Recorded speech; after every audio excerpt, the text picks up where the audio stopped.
हाय बच्चों, हम लोग एल्डिहाइड कीटोन पढ़ रहे थे। बहुत इंपॉर्टेंट चैप्टर है, 12th के लोग पढ़ रहे हैं। ठीक ठीक पढ़ेंगे, नोट्स बनाते रहेंगे।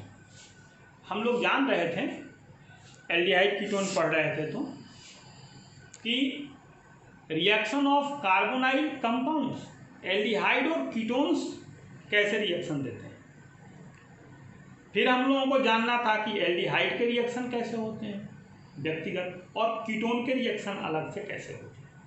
लेकिन अभी हम लोग जो एल्डिहाइड कीटोन का रिएक्शन पढ़ने वाले थे, उसमें एक रिएक्शन हम लोगों ने जाना था कि reaction of carbonyl group only, जिस रिएक्शन को केवल कार्बोनाइल ग्रुप देते हैं। फिर हम लोगों ने दूसरा रिएक्शन जाना कि reaction of alkyl group.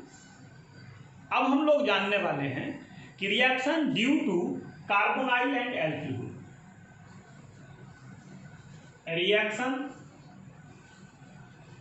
Due to carbonyl and alkyl group, यानी वैसी अभिक्रियाएं जिनके लिए कार्बोनाइल और एल्किल दोनों ही समूह उत्तरदायी होते हैं। इसमें हम लोग पहला रिएक्शन जानेंगे और इस रिएक्शन को हम लोग बोलेंगे, इसका नाम होगा condensation reaction. Condensation reaction. Condensation reaction क्या है तो हम लोग जान चुके हैं पिछले क्लास में कि पॉलीमराइजेशन रिएक्शन जो है ये दो प्रकार का होता है। एक को हम लोग बोलते हैं एडिशन पॉलीमराइजेशन और दूसरे को हम लोग बोलते हैं कंडेंसेशन पॉलीमराइजेशन।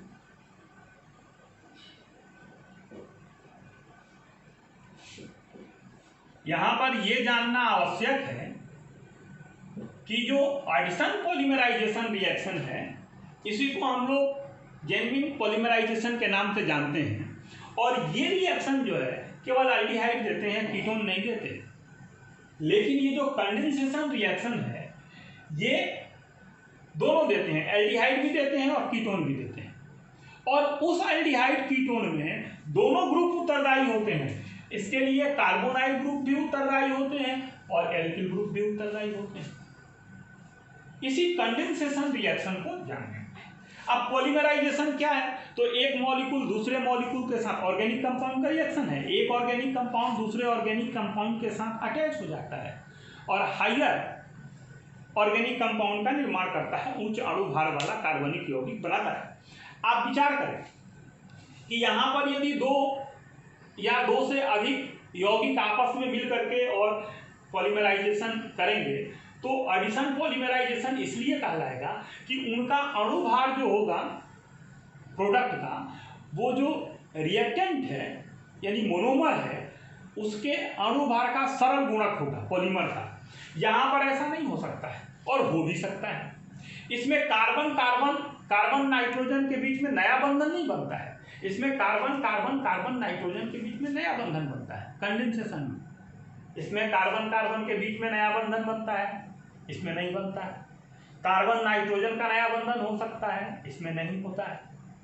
इसमें जो मोनोमर होता है, पॉलीमर का सरल गुणक होता है, इसमें हो भी सकता है और नहीं भी हो सकता है।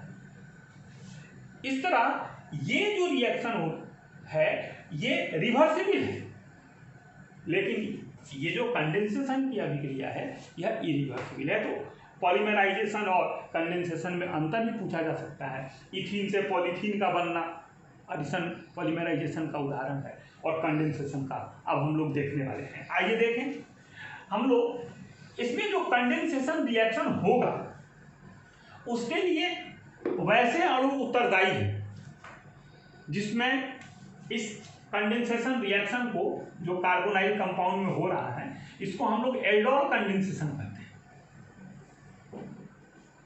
बच्चों बहुत ठीक ठीक देखने की जरूरत है। इसे बहुत आसान सा रिएक्शन है। एल्डोल कंडेंसेशन तब होगा जब अल्फा हाइड्रोजन उपस्थित होगा कार्बोनाइल कंपाउंड।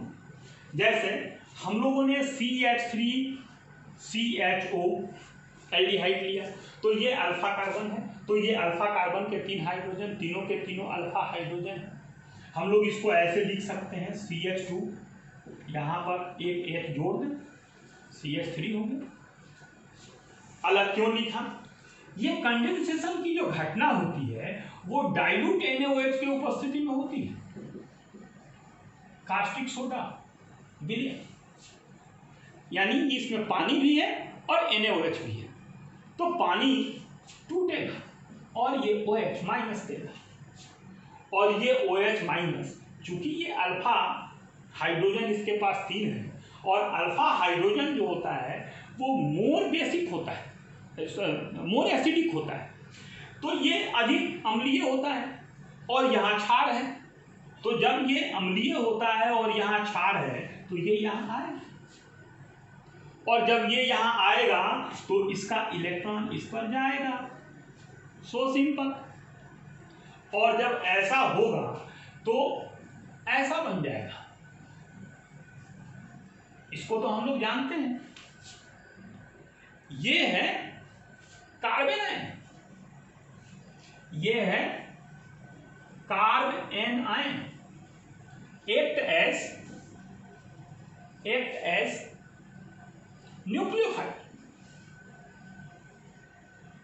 न्यूक्लियोफाइल की तरह ये काम करेगा। अब न्यूक्लियोफाइल की तरह काम करेगा तो ये क्या करेगा? तो इसी तरह का दूसरा कार्बोनाइल कंपाउंड, इसी तरह का दूसरा कार्बोनाइल कंपाउंड, ये देखिए, इसको हम लोग ऐसा लिख सकते हैं, डबल बॉन्ड OH। अब ये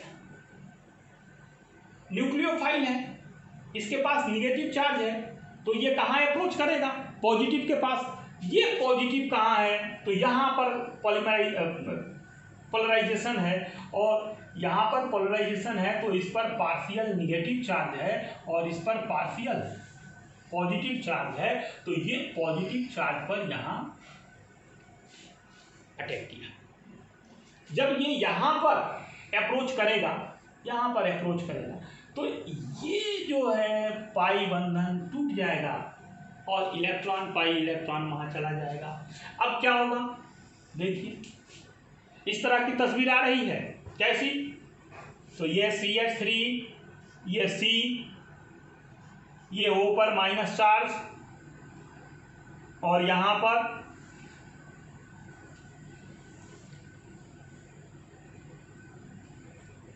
CH3 CH, तो H भी यहाँ लिख दें, और फिर यहाँ जुड़ गया क्या?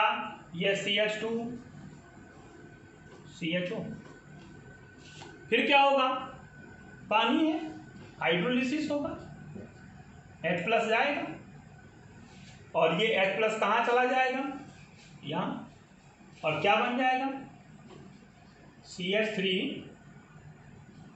CH OH CH2 CH। अब इसके पास ये अल्ड है, इसका नाम देखिए, ये अल्ड है, ये अल्ड है, ये, और ये ऑल है, एल्कोहल, इसका नाम क्या? Aldol. Hence this compound is known as aldol. कोई नाम नहीं है इसका, ऐसे नाम है जैसे घरों में लोग रख देते हैं, पैदा हुआ काला काला दिखता था, नाम हो गया कल्लू, ऐसा वाला नाम है। ये एल्ड है और ये ऑल है, एल्डोल हो गया।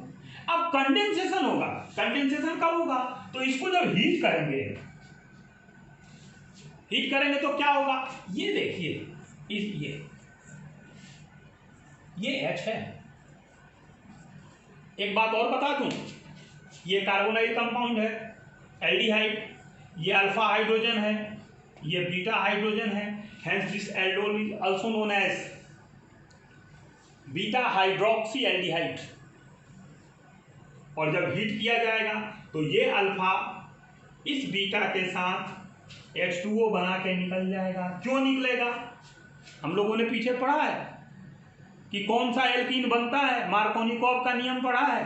किस पड़ोसी सेटजेफ का नियम पढ़ा है कि ये एल्कोहल किस पड़ोसी कार्बन का हाइड्रोजन लेगा, वह एल्कीन बनेगा। वह एल्कीन स्थायी होता है जिस एल्कीन में अल्फा हाइड्रोजन की संख्या अधिक होती है। अगर इसके साथ हाइड्रोजन लेगा तो अल्फा हाइड्रोजन की संख्या घट जाएगी।